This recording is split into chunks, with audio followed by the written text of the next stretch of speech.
Huwag ka na nga magpaliwanag. Alam mo, simula nung dumating ka dito, nagkamalas-malas ng buhay namin.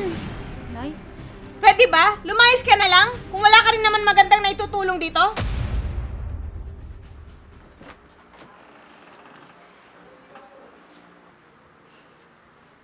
Maya? Maya, gising na. Hoy, Maya, gising ka na. Bakit po, Nay? Alam mo ba kung anong oras na? Di ba, sinabi ko sa'yo na maaga kayo matulog para hindi kayo napupuyat? Sorry po, Nay. Okay sana eh. Kung ikaw lang napupuyat, dinadamay mo pa si Amy. Alam mo may sakit siya. Bumangon ka na dyan at umpisahan mo na magwalis ng bahay. Kasi may bisita tayong darating mamayang tanghali. Sige po, Nay. Sige, bilisan mo. Bakit kaya ganun si Nanay? Simula nung pinanganak si Amy, nagbago na ang turing niya sa akin.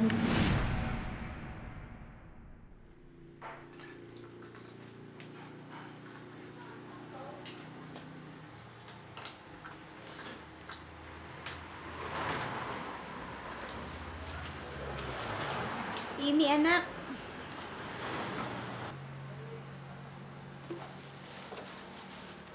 Ay, may pasalubong pala ako sa'yo, Amy. Nay, ako po. Nasaan po yung sa akin? Matanda ka na. Hindi mo na kailangan ng mga laruan. O Maya, dalhin mo na to sa kusina. Ayusin mo na rin. Sige po, Nay. Halika nga dito, Amy. Paklayin kita.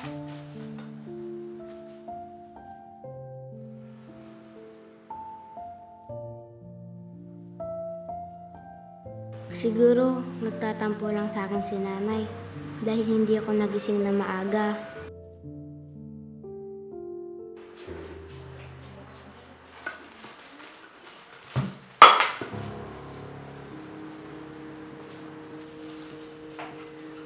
Ano ba yan, Maya? Kakarampot na nga lang yung binili ko. Hindi mo pa maayos ng tama. Ako na nga dyan. Baka kung ano pa magawa ko sa'yo. Sandali. Nasaan ba ang tatay nyo? Namasado po. Namasada? E tanghali na, nasa terminal pa din? Nagluto ka na ba ng tanghalian? Opo, Nay. Kumain na rin po kami ni Amy. Nagugutom na daw po kasi siya. Mabuti naman at pinakain mo na yung kapatid mo. May pakinabang ka rin pala.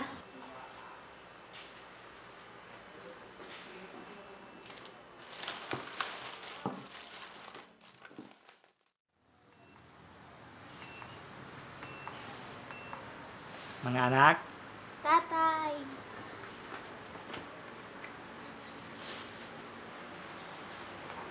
Tay, ano pong dala nyo? ito anak, pasalubong ko sa inyong dalawa. Wow, ang sarap po niyan, Tay. Oo nga po, Tay. Favorite po namin yan ni Amy. Salamat po. Wala yun mga anak, basta masaya kayo, masaya na rin ako. Ate, tara. Punta tayo kila Kuya Jairus. Doon tayo maglaro at kumain. Tay, pwede po ba kami maglaro kila Jairus? Sandali, ipapaalam ko muna kayo sa nanay nyo, baka magalit siya. Sige po, Tay. Pero wala po si Nanay. Pumunta po kila Aling Liza. Ganun ba? Si nanay nyo talaga, palagi na lang kayong iniiwan. Sige mga anak, punta na kayo doon. Basta huwag kayo magtatagal ha. Tara na, Amy. Alis na tayo. Mag-iingat kayo ha.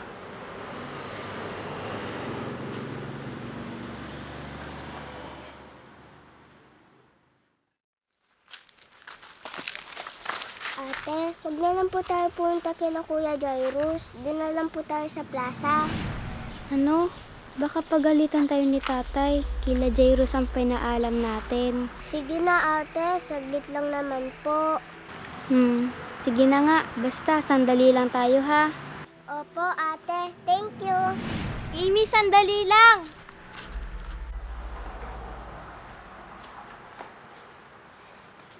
O mahal, nandiyan ka na pala. Nasaan yung mga bata? Andyan lang kila Emma. Magkikipaglaro daw sila kay Jairus. Ano? At pinayagan mo naman sila? Oo, mahal. Hindi rin sila magtatagal doon.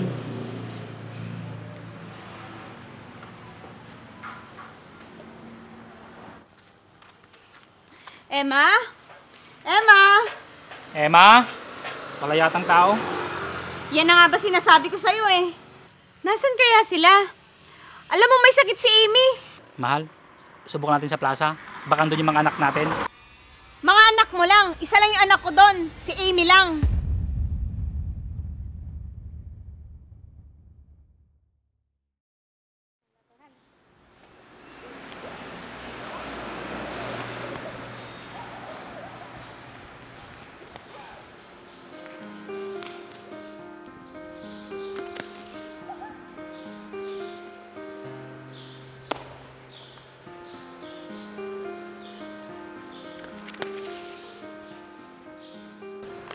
Amy, tara.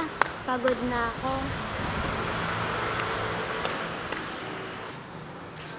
Mamaya na ate, maglalaro pa ako. Sige, basta dun ako sa upuan.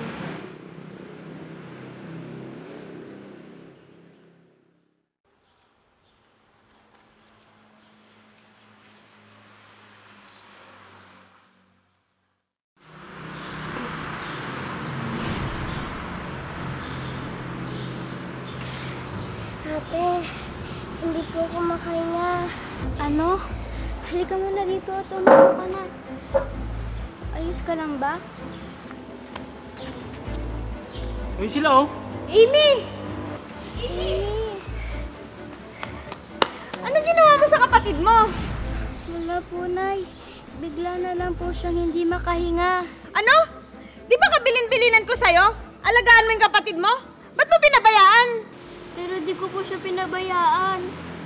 Tama na, Ruby. Tingnan mo yung nangyari sa kapatid mo. Pag may nangyaring masama dito, hindi kita mapapatawad.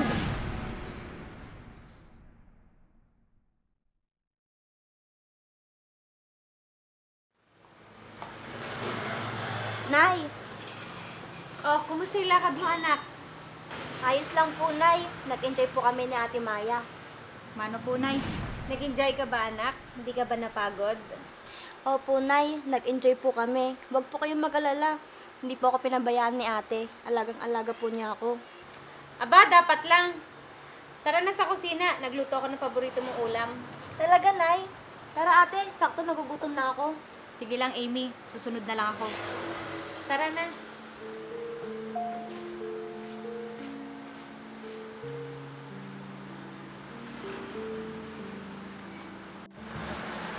Sigurado ako magugustuhan niya niluto ko.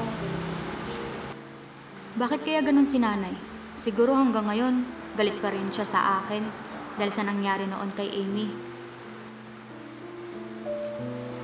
Oh, Maya, anak. Mano po, tay? Dumating na pala kayo. Kumain na kayo, anak? Hindi pa nga po, tay.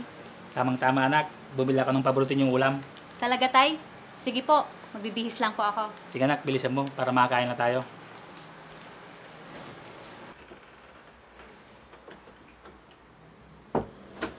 Buti pa si tatay. Pantay ang pag-aaruga sa amin ni Amy. Oh, Amy. Nasarapan ka ba sa niluto ko? Nabusog ka? Opo, Nay. Sige, magpahinga ka muna sa sala. Sige po. O Maya, ligpit mo na to at mag-inis ka na rin.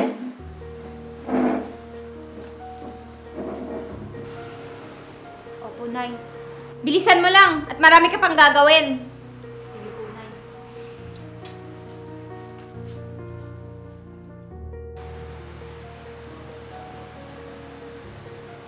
Mahal, bakit ba hanggang ngayon hindi pa rin nagpapakaw yung trato mo kay Maya? Ano magagawa mo kung hanggang ngayon hindi ko pa rin tanggap yung anak mo? Kaya wag mo akong sisisihin kung ganito pa rin ang trato ko sa kanya. Ruby naman, walang kasalanan sa iyong bata. Subukan mo ngayon lumugar sa posisyon ko.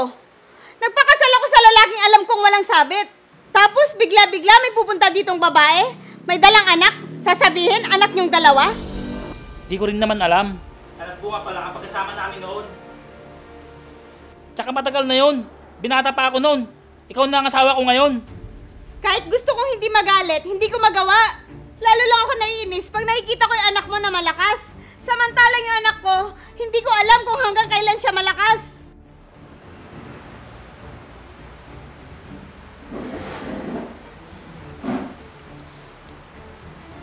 Ngayon alam ko na kung bakit hindi pantay ang pagtrato sa amin ni Amy.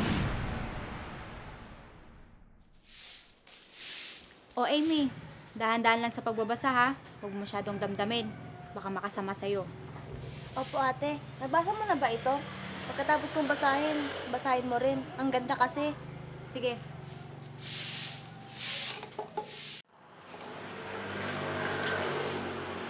Oh, bakit ka umiiyak? Anong nangyari sa'yo? Ate, si ate na kasi. May sakit sa puso kagaya ko. Iiwan niya na si Kenji.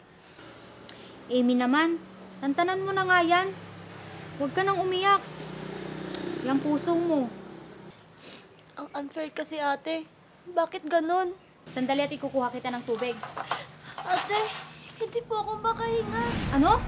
Yan na nga ang sinasabi ko eh. Amy, anak, ano nangyari sa'yo? Bakit ka umiiyak? Ano nangyari sa'yo? Maya, kunin mo yung gamot ng kapatid mo. Opo, Nay.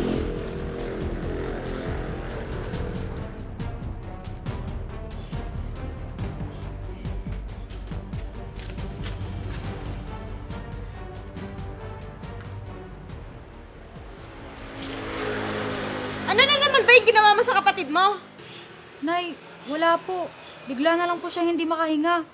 Huwag ka na nga magpaliwanag. Alam mo, simula nung dumating ka dito, nagkamalas-malas ng buhay namin. Nay? Pwede ba? Lumayas ka na lang? Kung wala ka rin naman magandang naitutulong dito?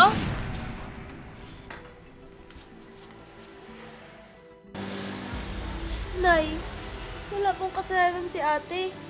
Huwag mo na ipagtanggol yung kapatid mo, Amy. Totoo po, Nay. Naiyak lang po ako sa binabasa ko. Ito po, oh. Tara po, Nay. Sundan po natin si ate.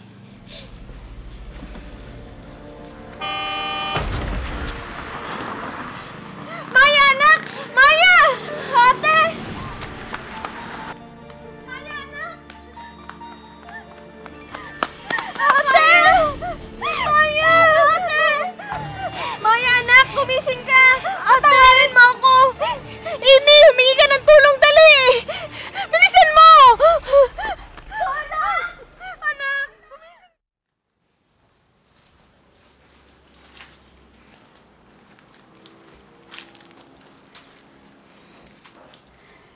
Maya anak, sana masaya ka na nasan ka man ngayon. At sana mapatawad mo ko sa lahat ng mga nagawa ko sa'yo. Ate, patawarin mo ako. Alam kong kasalanan ko kung bakit bigla yung pagkawala mo ang dahil sa akin. Tama na yan, anak. Wala kang kasalanan. Walang may gusto sa nangyari. Mabait ang ate Maya mo. Ayaw niya mabuhay kayo na mayroong pagsisisi. Kahit hindi niya sabihin, alam ko, napatawad na niya kayo. Sorry po, Tay. Sorry po talaga. Basta, pangako ko sa iyo, ate, na alagaan ko yung puso mo. Na walang sinumang lalaki ang magpapaiyak dito. Talaga, anak, sabi mo yan, ah. O Maya, narinig mo yung sinabi ng kapatid mo.